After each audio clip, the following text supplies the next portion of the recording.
Should have recorded that. Well, good to see everybody here today. And let's see, I think we're going to be able to begin. Let's see. All right, we're being recorded now. And for those who are unable to be with this session, of course, we'll be on the class YouTube channel, on our channel. So you can tell that to your friends or family that might be interested in this subject. Artificial intelligence. What a weird thing to be talking about in a Bible study class. But on the other hand, it's not so weird after all. In fact, every morning, Phyllis and I have a time of devotion where we read a little bit out of a whole bunch of different writers. And this morning, one of the writers that we read was a friend of mine, Jim Dennison, who is has a daily commentary from the Bible and in news, what's going on. And it was interesting. His title this morning was, Is Safe, Secure, and Trustworthy AI Possible? I thought, here we are in a time when there's so much going on in the world and so many things in people's personal lives. What could a fellow who's talking something about Bible trustworthiness, who could start a subject on artificial intelligence? Well, it's a critical subject for all of us.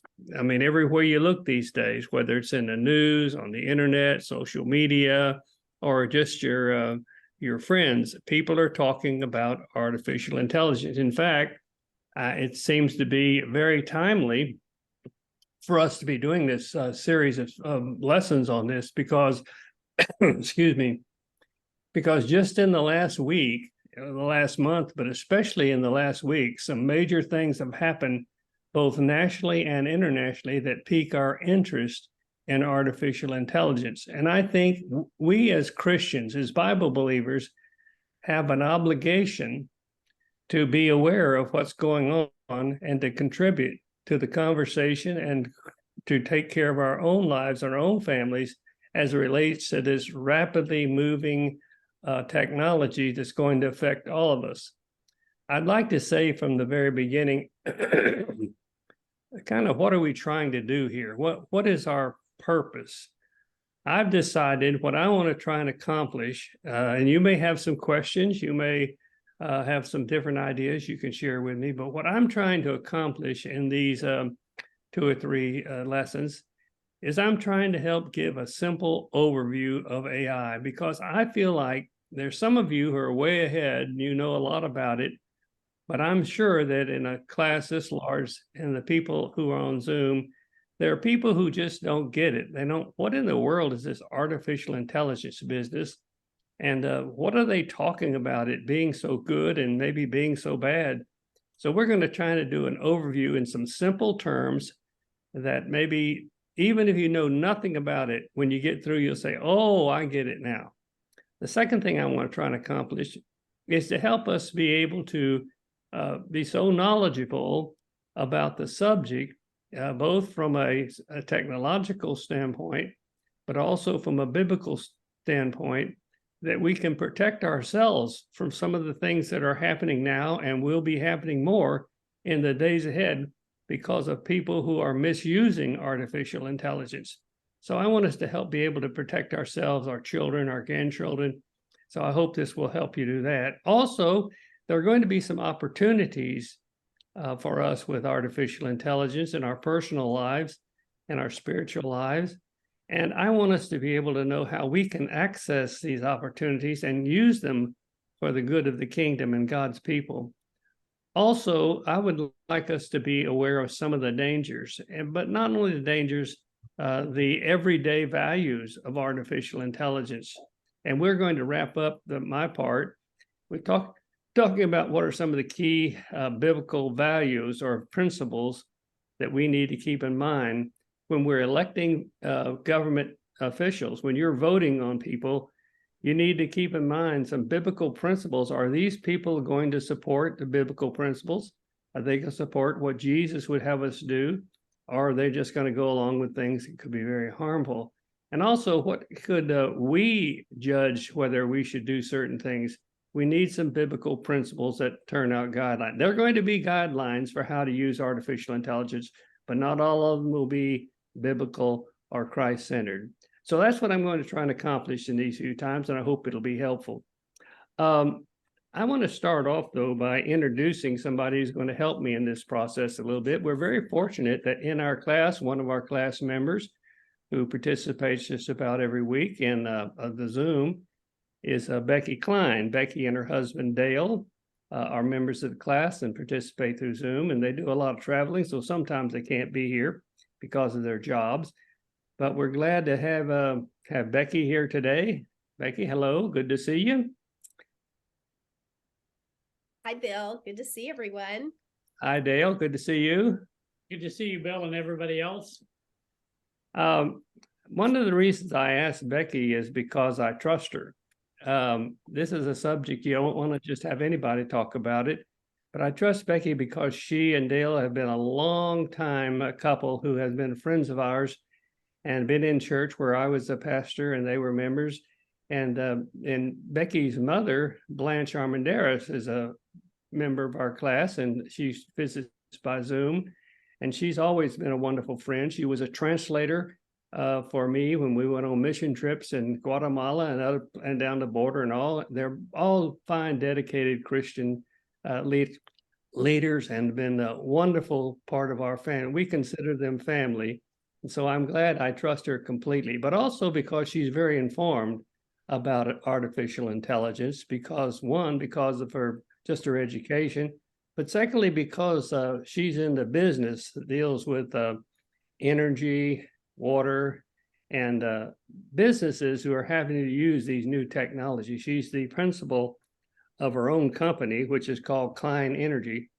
And so for 25 years, she's been using her abilities to get involved in how to deal with these kind of strategic things. So we're glad to have Becky here. She's a great communicator, and I think she'll add a lot to what we're trying to do. So thank you, Becky, for volunteering. I know it's a lot of effort on your part in the middle of your busy schedule, besides trying to keep Dale out of trouble all the time. Not more than anything.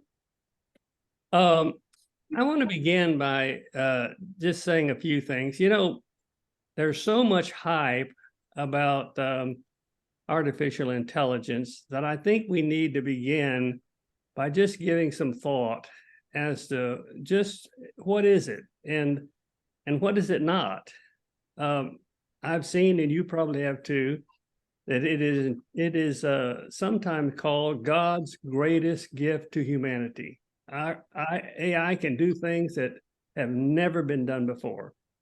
Then on the other hand, it's hyped as being Satan's most dangerous tool. This could be the end of the world. Satan is going, this is the Antichrist. This is the actually Satan at work. And you're going to hear that from both some Christian people and from other religions. And you're going to hear that this is something that we can use to accomplish things we never dreamed as Christians for the good. So we need to take a look at these things. How is artificial intelligence good, and how is it possibly very dangerous? I'm sure some of you who pay attention to the news have noticed that Elon Musk, who is one of the wealthiest and most influential business leaders in the world, he just this last week and in the weeks before, he called on President Biden to set up a new department in our United States government that would be a Department of Artificial Intelligence. Very new things. People didn't really know what in the world he was talking about. But President Biden followed his call and he set up this new department. So we have a Department of Artificial Intelligence. And Elon Musk said, I'm going to quote him, he said, unless we have international guidelines, artificial intelligence has the potential of civilization destruction.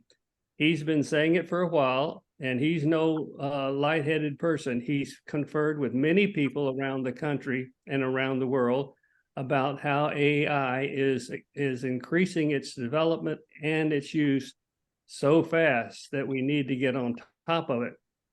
He said, I think this meeting that we're having here in Washington could be one of the most important meetings in history for the future of civilization. Well, I think you and I need to take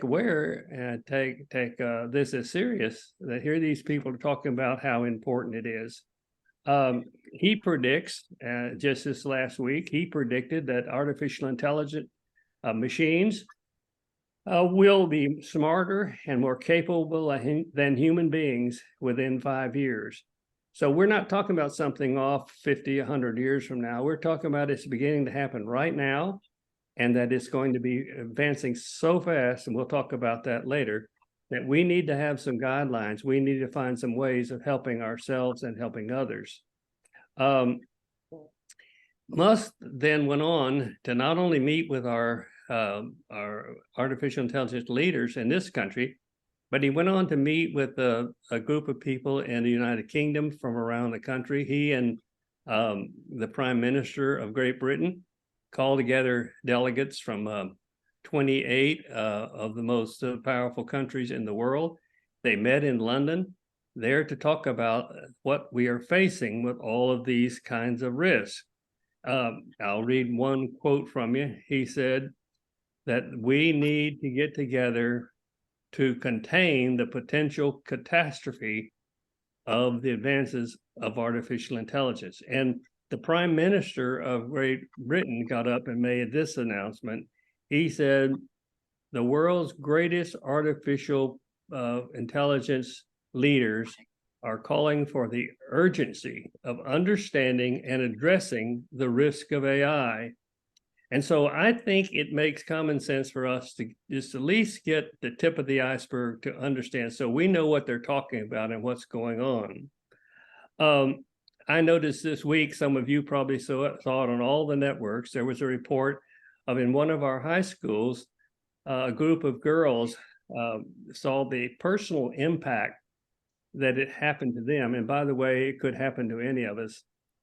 That some young person, apparently, who's they have not identified the name, some person who knew how to engage artificial intelligence was able to take the person's face, the girl's face, her voice, and make pornographic films out of this, and then to put it on the internet so that all of her friends could see her, and that it sounded so much like her and looked so much like her, they could not tell that it wasn't her, and that she looked like she was involved in that kind of activity, which of course affected her greatly and her family.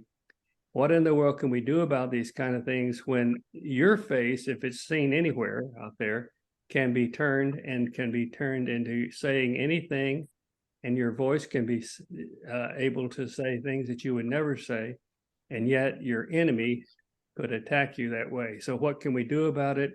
And know that this is something that's happening even this week while we are talking. On the other side, there's some good things happening, more beautiful and more than we could imagine. Right here in our own town, are you proud to be from the San Antonio metropolitan area? Well, the University of Texas Health Science Center in San Antonio just announced that they are offering the first dual degree in America in a medical school, a dual degree of doctor of medicine and artificial intelligence. So some doctors will have both degrees by getting one degree here at this medical school. I'm sure that'll be copied in all our medical schools around the country very quickly. In fact, I read there in Austin just a short time ago, a man who had been in an accident 12 years ago now has just had some electrodes put in his brain. And he said for the first time in history, and for the first time for him, he was paralyzed from the waist down. Now, these thoughts, he can think about moving. And for the first time in 12 years, he says this, I'll read it to you. He said, for 12 years, I've been trying to get back on my feet. Now I have learned how to walk normal again. I can think it and then I can walk. In other words, this artificial intelligence device put in his brain has made it possible for him to be able to think a thought, and those thoughts are then transmitted electronically to his muscles and nerves, and he's able to now walk. Just one example of how AI can be used for bad and it can be used for good. It's a tool, a neutral tool that has the great potential for us as Christians to do the things, many of the things that Jesus told us to do. But on the other hand, it has the potential of being very dangerous. I want to show you, I think many people, when they think of artificial intelligence, they think of robots, and they probably think back to the time when have any of y'all ever seen that movie Terminator? Well, it was one of those action-packed movies that the guy was just doing unbelievable things as a big robot and military things.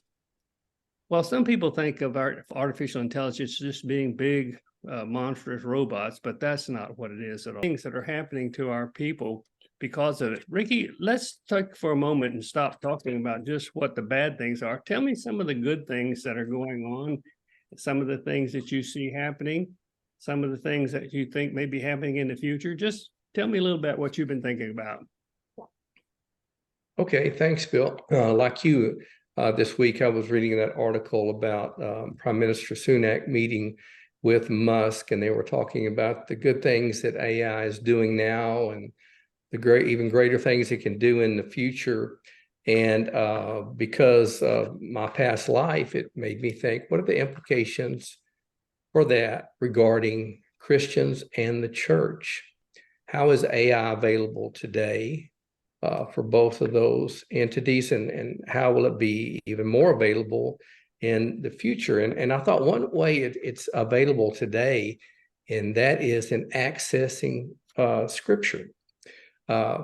Most of us grew up, we had a Bible, we kept that Bible for 10, 15, 20 years, we made notes in it, and then we bought another printed Bible, probably staying with the same translation. Now there are all kinds of AI-powered apps that are available. I just wrote some ones here. There's a multitude of them, but YouVersion, Olive Tree, Takarta, Daily Bible, Bible Gateway. Each one of those has multiple 40, 50 or more translations available. Just you can carry around on your phone. When I started in ministry a little over 40 years ago, everything was printed. You had to have a book, a big, heavy, bulky book. If for example, you want to go work on your sermon at home, you had to take home 10 or 12 books and 2 or 3 tote bags. Now it's all here on the phone because of what AI can do. It gives us the opportunity, as say like we're studying the Gospel of Mark, we can read that passage in multiple translations. The reason that's so helpful is we want to remember that when Greek is translated into English, there's not always exact word for word. So the group that was making that translation, the scholars, the experts, had to put their minds together and come up with one specific word. Now you get another group and they get another word or another phrase. So if you read different translations, it helps you get a larger picture about that. There again, that's just all right here at our convenience. Second thing is it helps us with language barriers. One thing I've learned to do with my phone, and I'm sure others of you do the same thing, if you meet someone who speaks a different language, you can just say, hey, Siri, for example. Hey, Siri, how do you say, do you have a church home in Spanish? Spanish, do you have a church home? In Spanish, do you have a church, Liz? Did you come across Tienes en casa en la iglesia? You start a simple conversation like that. It's really simple for us in Kendall County. It's just basically English and Spanish here. Not long ago, I was reading about the New York City Police Department. They have to have policemen, enough policemen to speak over 160 different languages because it's such a melting pot there in New York City. But Oh, and by the way, someone tell me, do we still host the Spanish speaking church? We do. Yes. Okay, that's great. That's one of the things that started when I was there, and I'm so glad we still have that going. So that helps us. And the reason that's so important, when I moved here 13 years ago, less than 10% of Kendall County was Hispanic. The last time I checked the demographics, it was 28%. That was about a year ago. You can see how that trend's going to increase. Where will that group of people go to church? It's an opportunity for us. Say you have someone cleaning your house. I'm not trying to sound stereotypical, but you have someone cleaning your house and they habla un poquito inglés. So you can have a very simple conversation, just speaking into the Siri, this AI-powered generation there, and talk back and forth. And one of the reasons it's so important to speak someone else's language, even if you can't conjugate nouns and verbs, even if you feel like you're butchering it, it shows respect. If you will take the time to learn a little bit of another person's language, or to do it with Siri, then you'll be surprised how it just tickles someone of that other language. Oh, I mean enough to you that you would take the time to do that.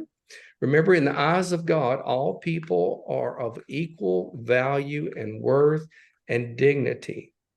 No one's less. And so when we can speak just a little bit of their language, we're showing that we believe that they are equal with us in the eyes of God.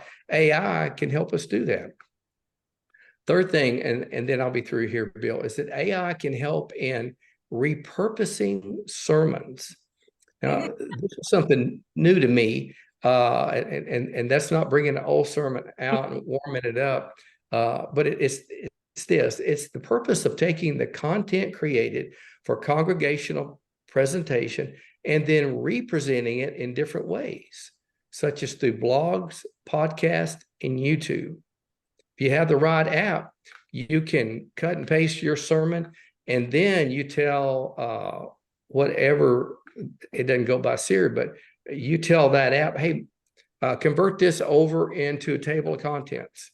That takes about 3/4 of a second. Convert this over to a blog presentation, a YouTube presentation. Convert this over to a 28-minute podcast, and it do all that for you. You speak to different audiences. You need to present in different ways. So, Bill, that's just three small but very positive things that we can use AI for. Well, thank you, Ricky. And I think we all see these things coming up. And I think the amount of opportunities before us are amazing. I have discovered this in my study over the last several months of AI and talking to different people who are involved in that development side. I've found that the news media that we are trying to get our information from, both television, radio, and the internet, we oftentimes forget, because we've been listening to it and watching it so long, that the news media is no longer news. The news media is primarily entertainment. In fact, if you notice, you'll have to listen closely, but if you notice, the quote news outlets call their program shows. They don't call them reports. They don't call them news anymore, because their basic desire is to make money. And the desire to make money is driven by the number of viewers. How do you get viewers? Well, they've learned that if you get sensational, if you talk about the sensational things, if you talk about crime, if you talk about sexual things, if you talk about problems around the world, you'll get more viewers. And the more viewers, the more money. And so the people who own these news outlets are interested in getting money, not in giving information. Information is sort of a byline. So what happens? What we're faced with artificial intelligence is that 90% of the news we get about artificial intelligence is information that is sensational. And so the other, only 10% that we see is about what's good that's being done with it. If you want to find out what's good that's happened, what's good for the potential, what things we need to do to protect ourselves, You have to look at other reputable sources, sources that you can trust, sources that don't consider themselves show business, but sources that consider themselves providing information, like in the medical field. We, Phyllis and I are fortunate to be on a board at the medical school, so we get a lot of newsletters and information on the internet and in personal emails about what's going on in the field of medicine and in the field of rehabilitation and all the other areas. You never hear about any of that in the quote news channels. So what's my point? My point is, on the side of fear, yes, there's a lot for us to be concerned about, a lot of things we need to learn how to deal with, and I'm going to talk about those later. But there's also a lot of opportunity as Christians. I'm going to be giving you some principles that Jesus taught us that we need to be aware of. How do you get started? We've just started this discussion about AI, and I think one of the first things we need to nail down before I talk to you a little bit about just what is it? How does it work? I know that must be a mystery to you, like it has been for me.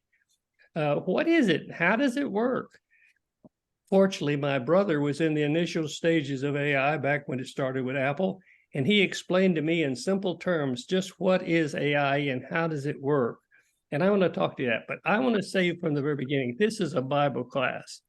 And I want you to know that we must start our thought, our study, our discussion of artificial intelligence by saying this: we as Christians are Bible believers. We are followers of Jesus Christ. We want to do, we want to think, we want to speak like Jesus would. And the best place we can learn about that is reading about him in the New Testament, and then to see how he has fulfilled all the things that were promised us in the Old Testament. Remember this: the Bible begins at the very first chapter of the Bible in Genesis. It says this: God said, "Let us make humans in our image, after our likeness, and let them have dominion over all the earth." He said, let's make them humans.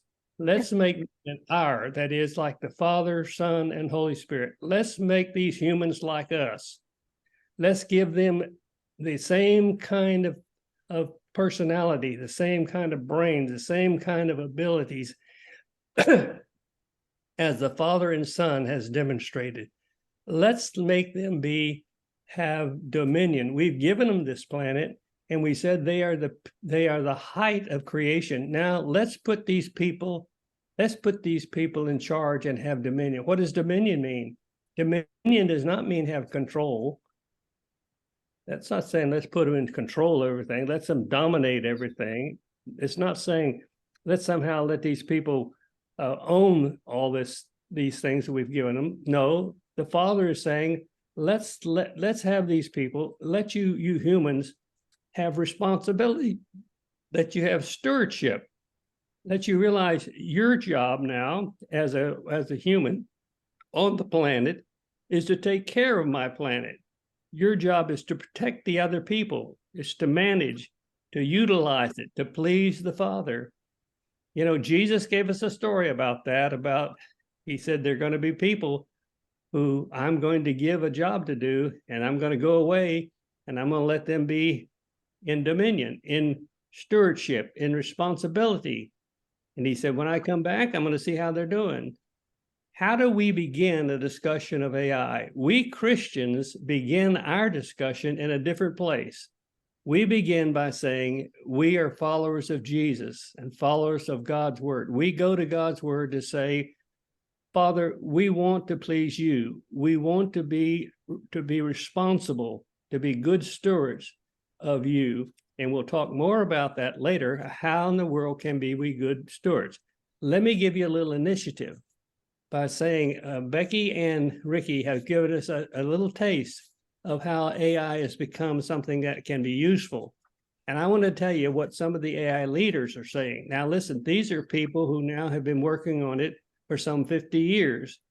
And it's beginning to develop very quickly. It's beginning to get so fast that it's coming at us. In fact, every week there's something happening. This is becoming something we need to be aware of very much. And you might ought to go online and look at reputable honest, trustworthy sites to learn more about AI.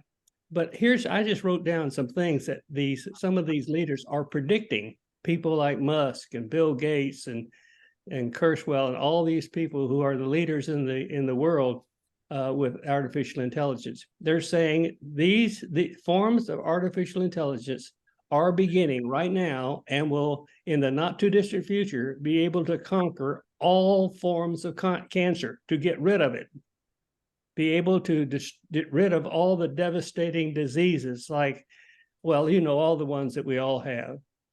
It says that these say that they'll use AI to perform all kind of medical services that we have never even dreamed it could do. It can actually, I'll tell you more about this later, but it can actually create small computer cells that serve like a computer, can be put inside the bloodstream and go and find these diseases and destroy them. These people are saying they're going to be able to overcome worldwide poverty because of the use of AI. They're saying to be able to clear up all environmental problems, help eradicate crime, halt wars, deliver mental health services free and accessible to all people, be able to create meaningful jobs, not the kind of jobs we have now. They're saying that the machines, these AI machines, will be so fast, so efficient, able to take care of themselves that there will not be most of the jobs that we have now. They will be eliminated as quickly as driving trucks will very quickly disappear from human driving. They're going to be able to, they say, have so many opportunities. And so as you heard Ricky and Becky mention it, we're just beginning to see what's going to happen. Now we need to start thinking about what's going to happen to us. What should we do? Not what do we think? What would Jesus have us do? Now, when you think about all this, I want to just end this one and leave some time for questions. I want to just mention to you, I think something that I think if I were in your shoes and I were listening to a lesson on this, I want to know, just tell me, what is artificial intelligence when you get right down to it? And how does it work? So I can kind of prepare myself. Well, here's what I would say. It's not just not just robots. It's not just doing weird things. It's not just translating language. It's more than that. Artificial intelligence is a machine. Think of it this way. We have biological or humans on this earth who are doing tasks, trying to do things to help themselves and help others. Now, that's why we call it artificial intelligence. Intelligence is defined like this: the ability to solve complex problems and make decisions that benefit humans. And so you tell if a person's got intelligence if they can solve complex problems and do things like they're designed to do. Some people are more intelligent than others. The more intelligent can solve more complex problems and can help people better. Now, that's what intelligence is. Now, artificial intelligence, what does it artificial mean? Artificial just simply means it's not humans, it's machines, computers that are doing the same thing. They're copying humans' intelligence. So if you can make a machine that'll do the exact same thing as a human, say in speaking, like Ricky was talking about, or he can do the same thing in doing a surgical procedure. If a machine can do what a human does, that's artificial intelligence. It's trying to copy the humans.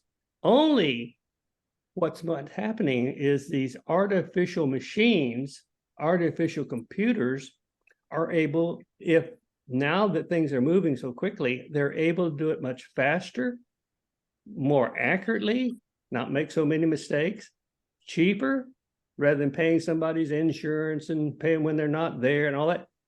They just functioned like a machine should function.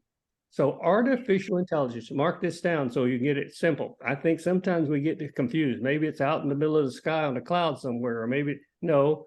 Artificial intelligence is a machine that's been trained to do what humans do, only do it better, faster, smarter, all those things. So that's what artificial intelligence is. Now, it's come a long way. It's come a long way from how it first started. I think so many of us tend to think of artificial intelligence as back in the early days, back when the scientists at Dartmouth discovered it, they said, okay, let's just make sure that this is a part of our department of computer science. And they said, we'll call it artificial intelligence. In other words, we will take things that humans do, and we'll try and get these machines to copy them. And so they started making a machine that would copy the activities that humans do. So when you hear about artificial intelligence, now nail this down as the beginning point. You're talking about a computer or a machine who has been programmed or trained, as we would call it, to do some task. And it may be, now listen to this, there are different forms of artificial intelligence. I won't go through them all, I'll just make it simple for you. There are some which we call simple artificial intelligence, simple tasks that they do, things like you and I take for granted every day. How many of you do like I do? I get up in the morning and I have this computer on my wrist. It's called a digital watch. And I can say to it, hey, Siri, what's the temperature outside? It's 70 degrees right now. She said it's 70 degrees. How does she know it's 70 degrees? How does she know where I am? Where does she get her information? It's very simple when you get down to it. This is a machine that somebody has put in that machine, where to contact the local station, where to contact the local people who are the meteorologists, and for them to have on that line what's there. A machine has been trained, has been programmed, has been made to understand this. That's what artificial intelligence is at its simple form. Now, that doesn't take a lot of training for us. It takes a lot of work mathematically. But then there's other forms of artificial intelligence. That's the simplest. For instance, some of you probably read where early on they had one of the computers, a very large computer, who they let watch 100,000 chess games. And they had this computer then play chess against the world champion chess player. And the machine beat him. The machine won. How did it win? It won because it's an artificial intelligence. It did what humans did, only it did it faster. It had more information because it could look at, in just a short time, look at 100,000 games of chess and then look at the patterns and figure out what you should play next after a person has played, and they won the game.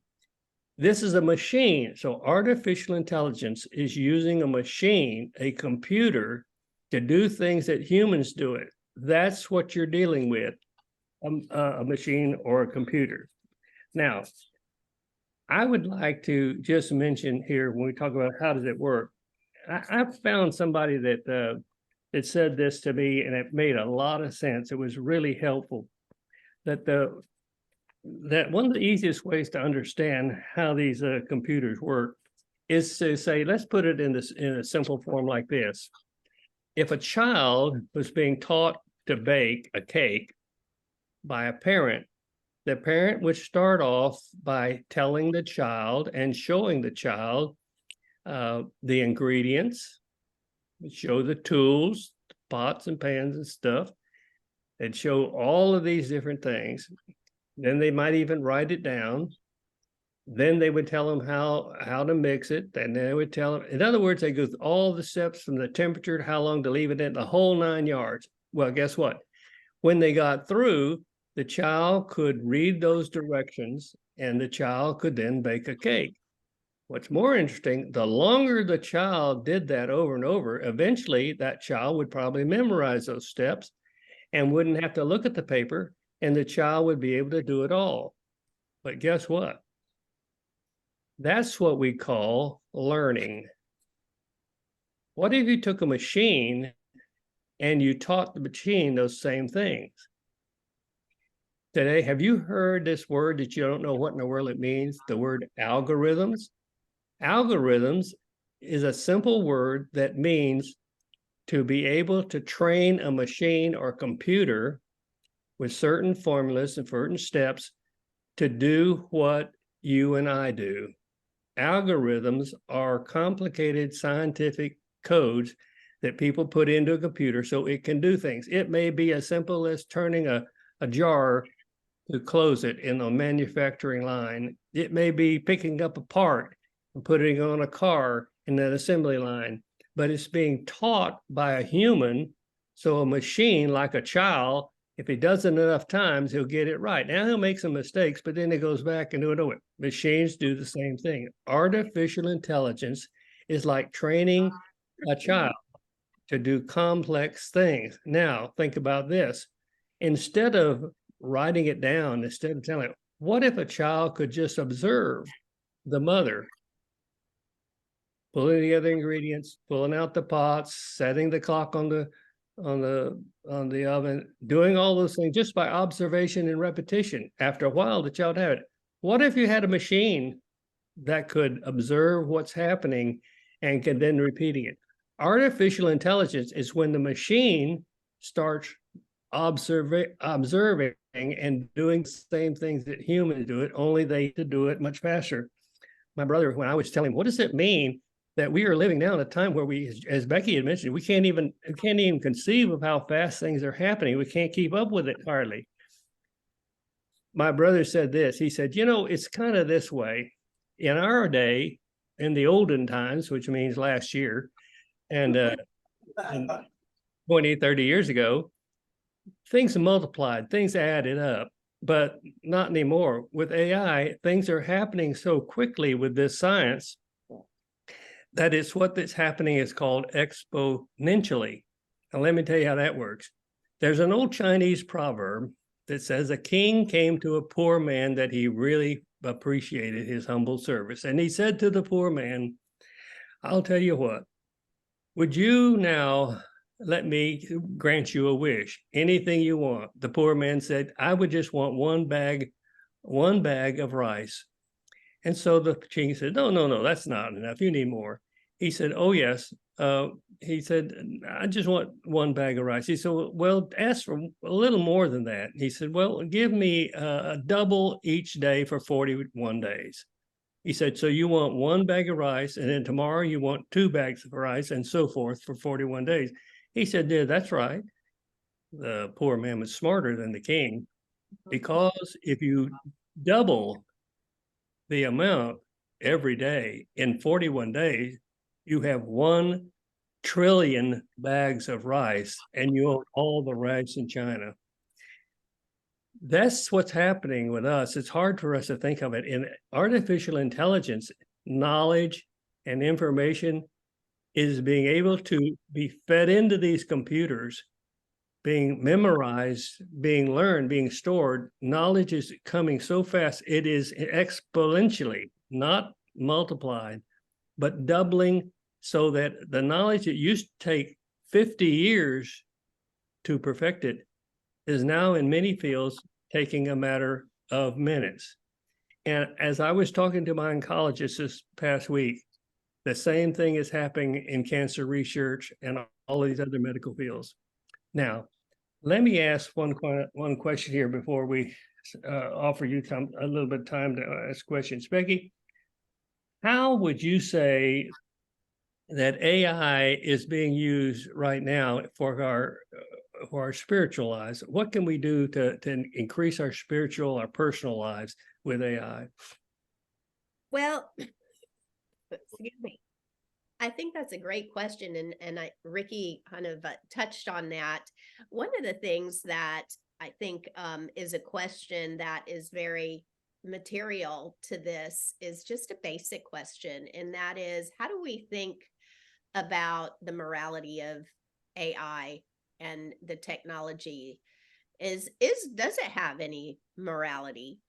And what does the Bible tell us about tools and technology and how does it address it. And so the nice thing about AI is that, like Ricky alluded to, we can go to various sources and ask those questions and get results. I think what is important for us to do is understand and critically think about the responses and go to various sources and evaluate. Is that really leading back to the basic principles of the Bible as we know them, as we understand them, as we lived with them, as we've been taught them? And so I think AI is able to help bring vast resources to help us understand the Bible, to help us understand different religions, to help us understand the importance of God's word. But it all comes back to, making sure that we're well grounded in the words of Jesus Christ and God that direct our everyday life and filter our thinking. Thank you, Becky. I was thinking about in business, like you're working in every day, that, how AI is used by people who are not Christians, people of other faith or no faith at all. How is that going to affect our lives? Well, it's obvious, and like you're just saying, we need to get back to the basics as Christians, because the putting these powerful tools in the hands of people who will totally ignore or just fight against Christian principles is something we need to face. We're going to face that next week. We're going to talk about which of these principles you need to nail down and share with your friends. But let me just use these last moments to see, are there any questions that you have on your mind that you might want to ask as we finish up today?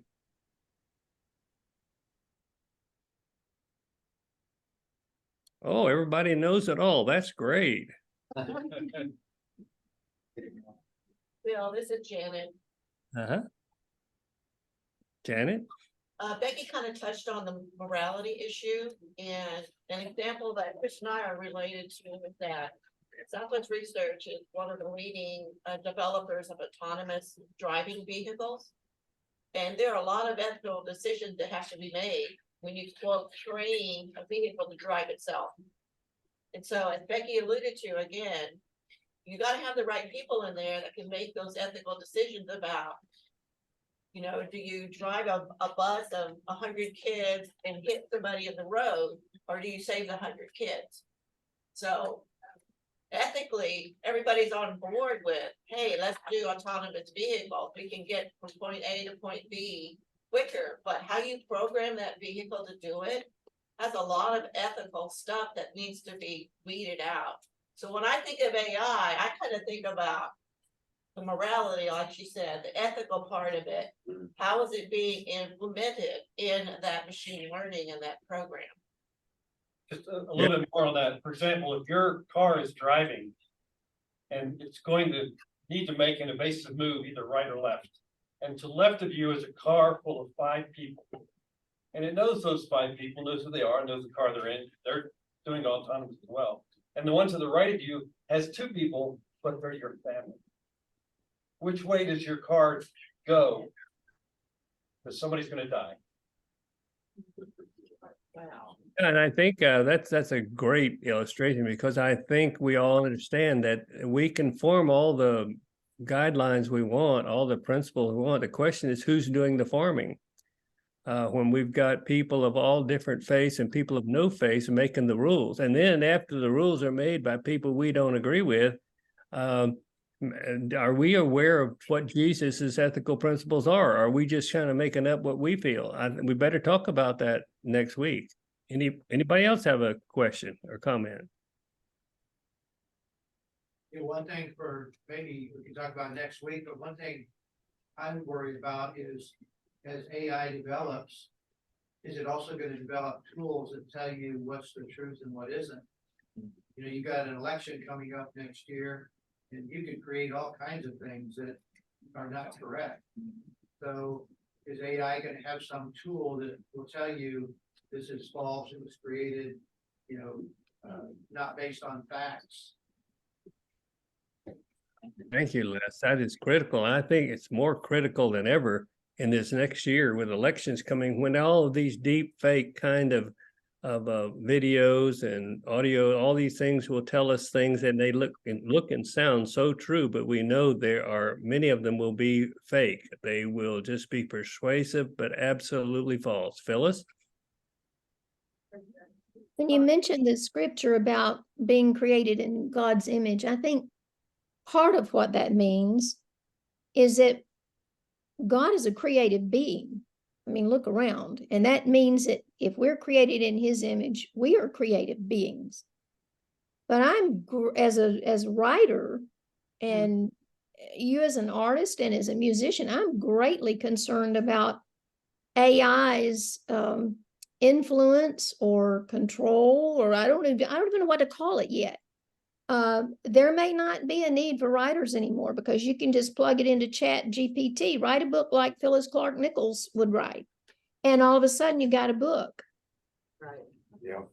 And that's a bit scary to me. So what is AI what is it going to look like in the future as far as the whole creative arts scene? This is Sean. You hear me? Okay. Go ahead. I think your fears are unwarranted. First of all, AI will not create things. It can only reproduce what humans have given it. But human creativity is something humans have that AI, that computers never will have, and that's creativity. Creativity is a spiritual thing that we have in our brain, and you will not be able to create spiritual activity with a computer, period. That's good. Thank you. Of course, some of these artificial intelligence leaders say that we will be able to do things not we, these machines will, but I'm in agreement with you. Well, Bill, we could go on. Anybody else got a burning one before we quit? Bill, this is Dora. Yeah. Coming from a background where you teach children how to write, how to think. And one of the ways of doing that was you would have them write paragraphs, sentences, a paper. Well, now you can plug your requirements into AI, and the report or the paper can be written for you. How are we going to teach children how to think logically and how to evaluate things ethically if they don't get that experience of doing it for themselves? That's right. Great question. And as we know, the big question overarching all of that is a thing good or bad? Is it right or wrong? We Christians are going to have a new opportunity to see the importance of deciding what is right and wrong and good and bad based on God's word and Jesus' teachings. A new day, and we're going to be